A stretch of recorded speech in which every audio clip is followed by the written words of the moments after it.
Hey, what's up, guys? How's everyone doing? It's definitely springtime. It's 5 a.m. Sunday, April 20 something, 25th maybe. And I got some books to share. Hope everyone's doing really good, like I said. Been trying to watch as much YouTube as I can. I did actually find a shop that I liked to buy some books from. I met them through eBay, but when they sent me a package of some books I'd ordered, they clued me in on their online store, which is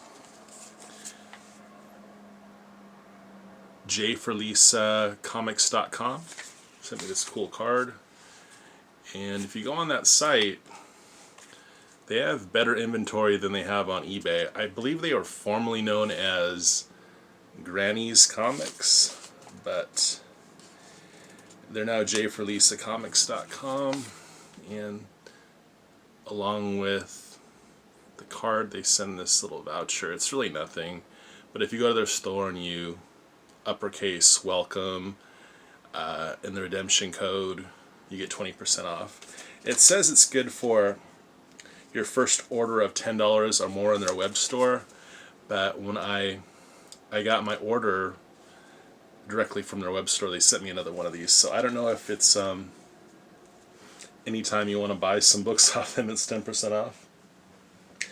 Before I share what I got from jforlisacomics.com, I'm just going to show, sorry, someone in the parking area with really squeaky brakes.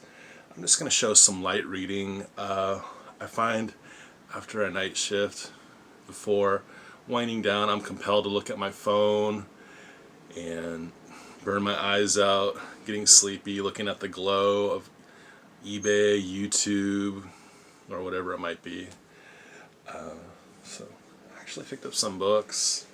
This first one is a really nice Jean-Michel Basquiat book. This was originally a really oversized coffee table book that they'd only recently reduced down to almost a journal size, but it's a beautiful thick book.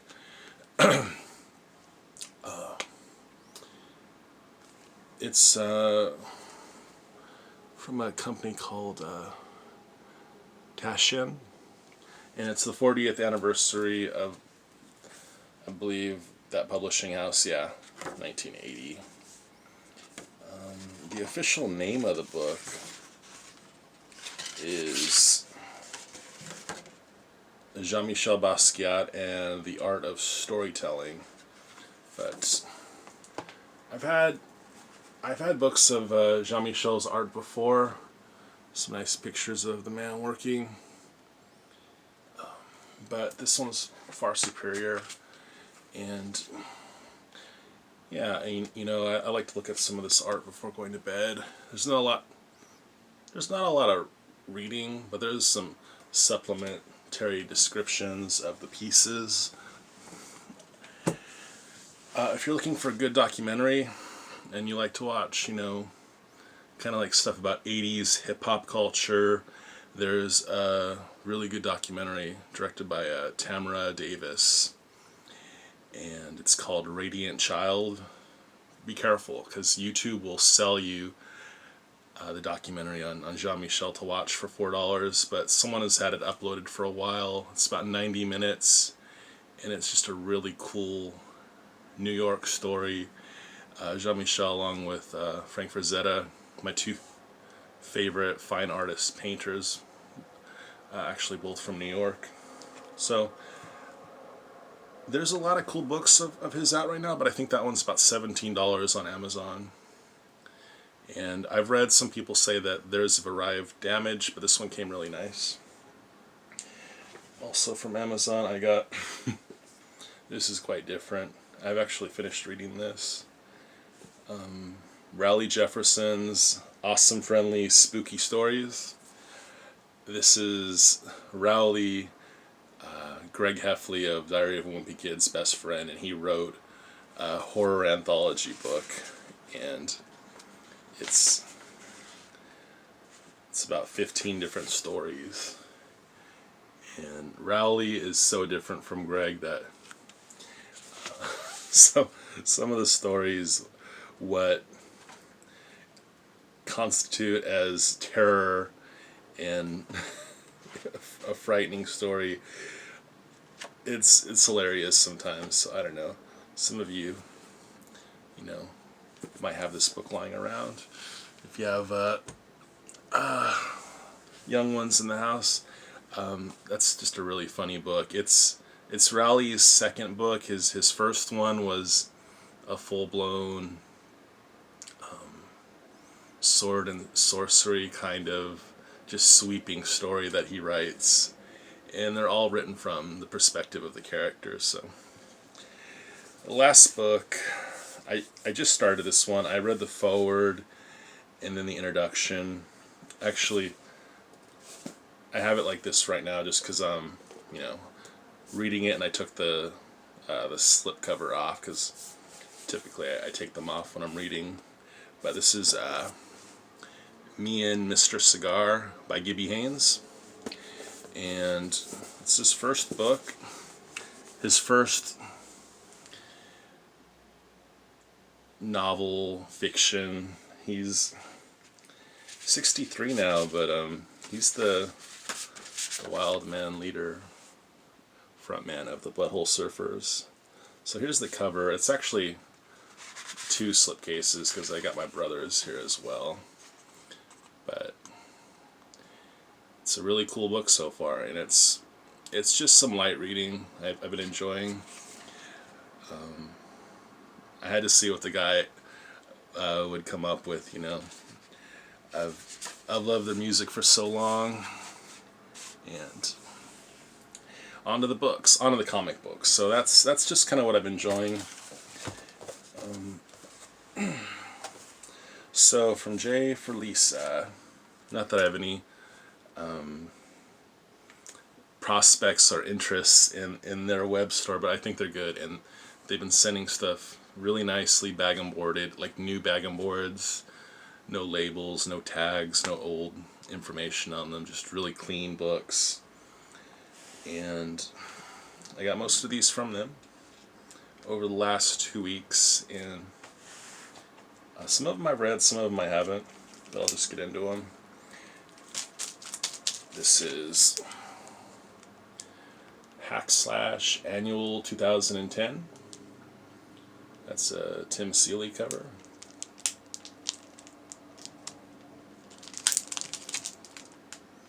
I really like this one because it's got that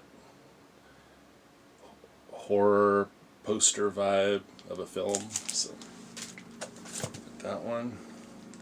This one I saw Mike of Comic Crypt of Castle Hills share about right before he moved, so maybe 6 weeks ago. But this is / from Image, issue 1. I went crazy over this cover. It's an Eric Larson. This is from February of 2011. I thought that was a really cool cover. So I'll pick that up. Really nicely colored too. Oops, sorry. So this is / from Image, issue 2. And that's another cover by Seeley.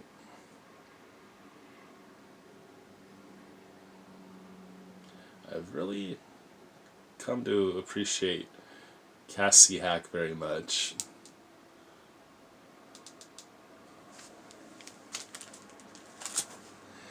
From the same series, the Image ongoing. This is book 3 from April 2011.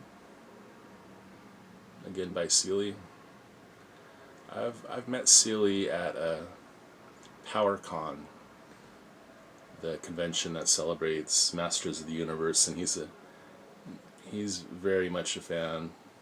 So when I saw that, it made me think of Skeletor. I've bumped into him at other shows, and he's asked if anyone at the convention was selling classic Masters of the Universe figures. So he's just always kind of got He-Man and the rest of them on his mind. So that's cool. Issue 4 from 2011. Sealy on the cover. No, I'm sorry.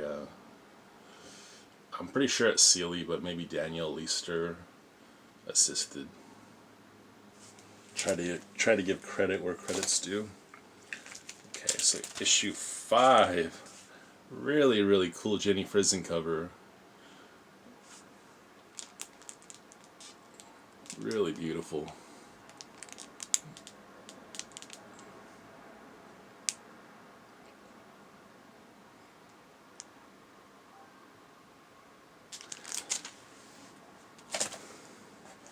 Almost through with the hack slash stuff. It's issue 6.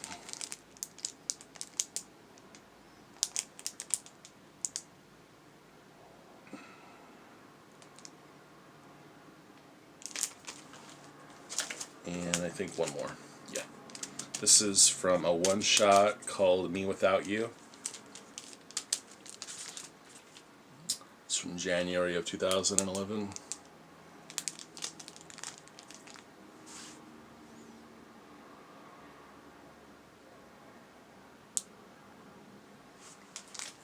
Cool. I bought this strictly for the cover. It's Superman Unchained #6. I saw this and I thought it would be a really cool book to maybe get signed by cover artist Rick Leonardi. So it's that Superman Unchained book from 2014, but really cool cover. I don't have a lot of stuff by Rick Leonardi. I should have more, but he's just such a good inker, such a visionary artist that I thought that'd at least be one good book to have. Maybe I'll track down like the Cloak and Dagger miniseries and, bring those too. Here's a couple of Bongo comics. This is Bartman #5. That's from, I believe this was from 95.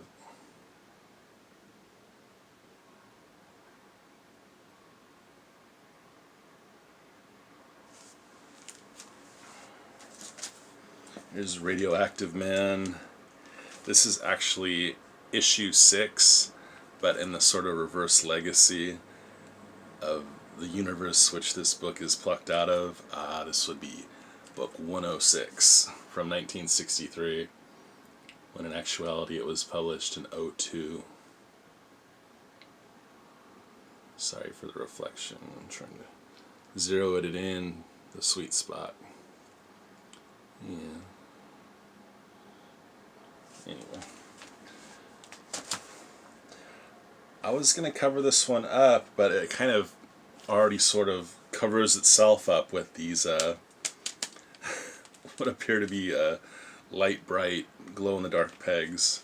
This is Amalgama Space Zombie, and it's the only book like this in the haul.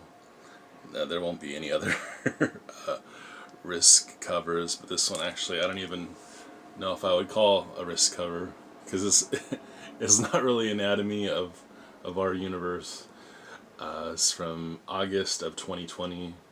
That's Michael McComb cover. So this next book is excellent. I've really always kind of gravitated towards the cartoony stuff, and this is one of my favorites. This is Animaniacs 26 from DC Comics. from June of '97. That's Mindy of Mindy and Buttons fame. And there you can see each one of the Warner brothers and the Warner sister Dot standing in for the Crypt Keeper, the Vault Keeper, and the Old Witch. So that is incredibly cool. It's anthology horror, Tales from the Tower. This book is Legion of Superheroes 49 from early '93. I picked it up because Matter Eater Lad is my favorite out of the entire Legion. This is a book dedicated to him. In fact, he's currently in the act of eating the cover with his acidic saliva. So there's not a lot of Matter Eater Lad fully driven stories, so this is really cool. I'll treasure that.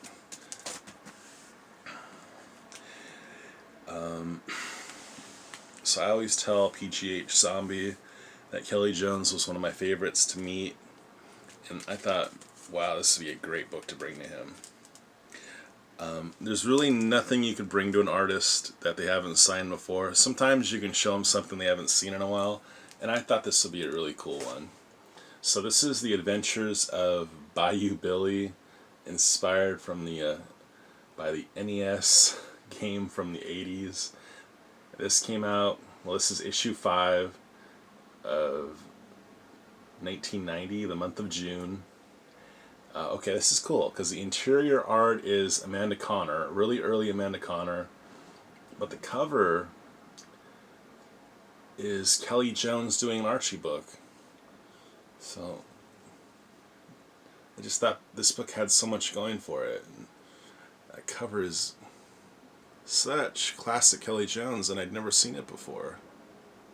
You have the swamp, you have the Bernie Wrightson influenced musculature, the water, the plumage. I thought it was great. So I saw a video.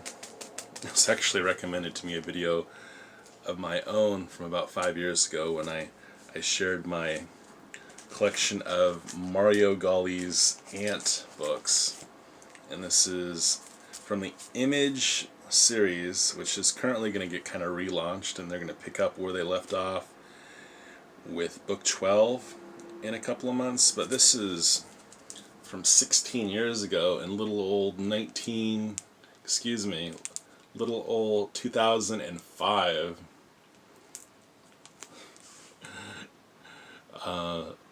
Ant, Volume 2, Number 3, from November.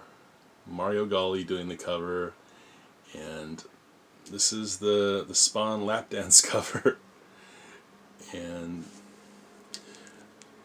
I mentioned this book in the video, sharing my Ant books, and I thought, okay, cool. I was waiting to see in the video where I shared this book, but I never did.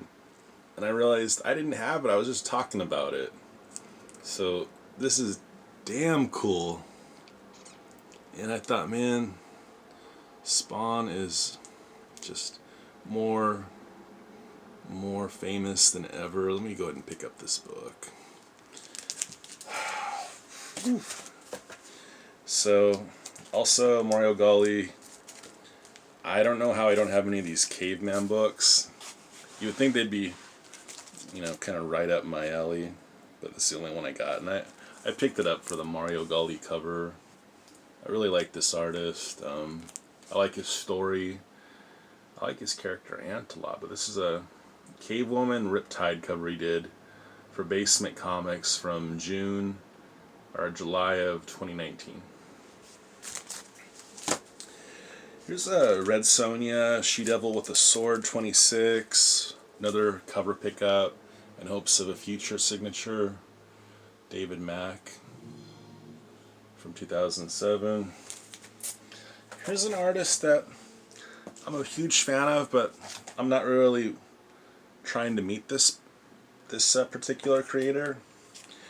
You're gonna see I'm gonna share a lot of books by his studio, but I don't really think he comes out to California. I think he's really Midwest, so outside of maybe having a friend of mine get a book signed from him, Jim Ballant. I'm just good being a fan. You know what I mean? There's Red Sonja, Volume 1 from Dynamite, issue 18 from '06. And yeah, Jim Ballant did a couple covers. Now this part of the video is going to get really tarot, Witch of the Black Rose focused. J for Lisa had a lot of these, and a lot of them were like the studio editions, and I couldn't beat the prices, so as long as I was paying for shipping, I went ahead and picked up, I'll just call it Tarot, Witch of the Black Rose, one time, and from henceforth I'll just call it Tarot. This is issue 102 with a B cover. I think I can go through these pretty quick. Here's 112 from June 2018 of Tarot. Another B cover. Actually, I have to open them up and check the catalog, the ordering catalog in the back, just to know what cover they are. But this is a studio edition.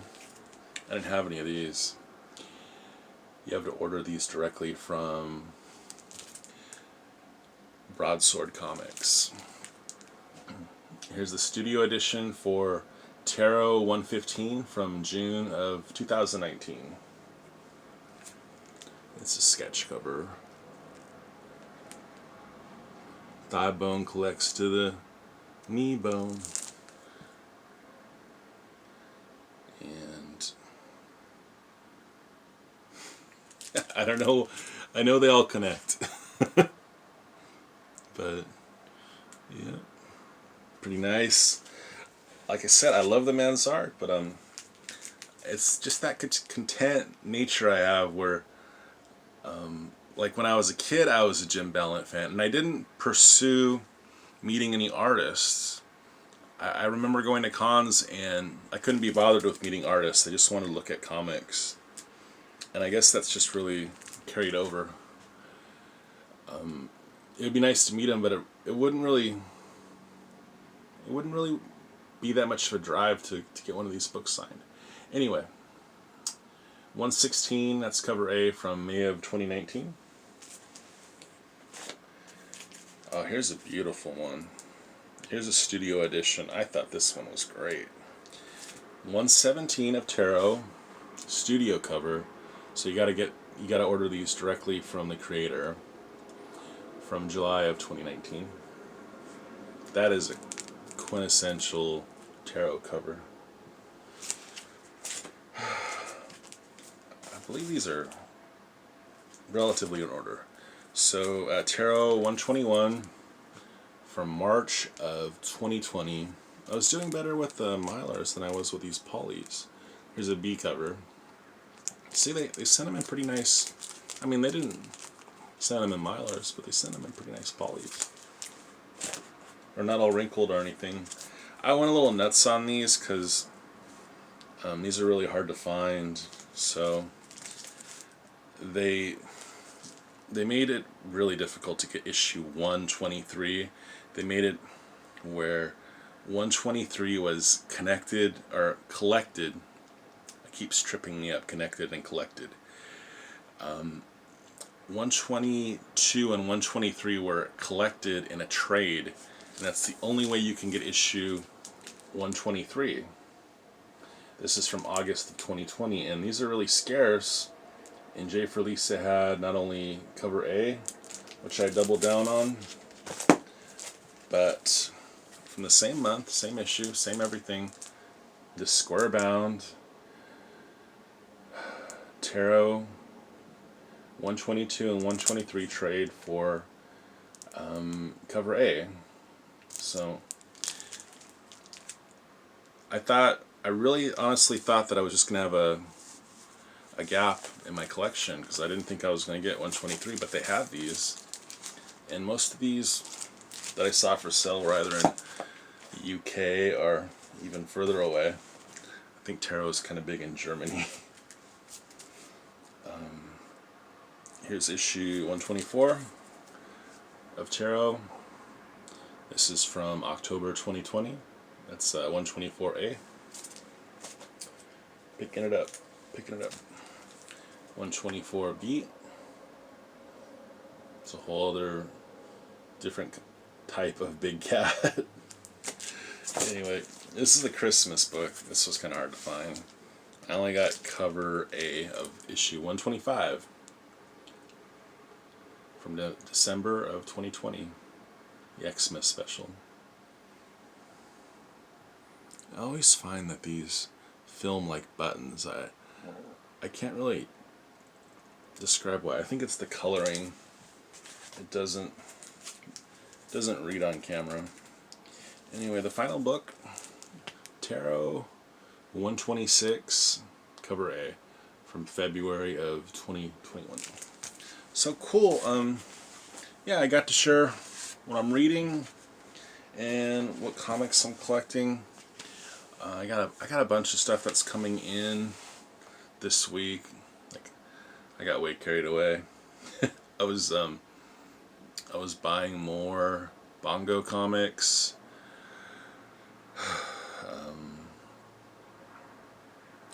I even bought a couple Futurama books from a seller, and then I kind of realized you got to be careful when you're buying those because a lot of people they collect the comics, but they're not really familiar with how to take care of comics because we're talking about popular TV shows that kind of transcend comic collecting. So I could end up with the sellers that don't know how to ship them, and they've read them and probably didn't really put much thought into keeping them in any kind of condition.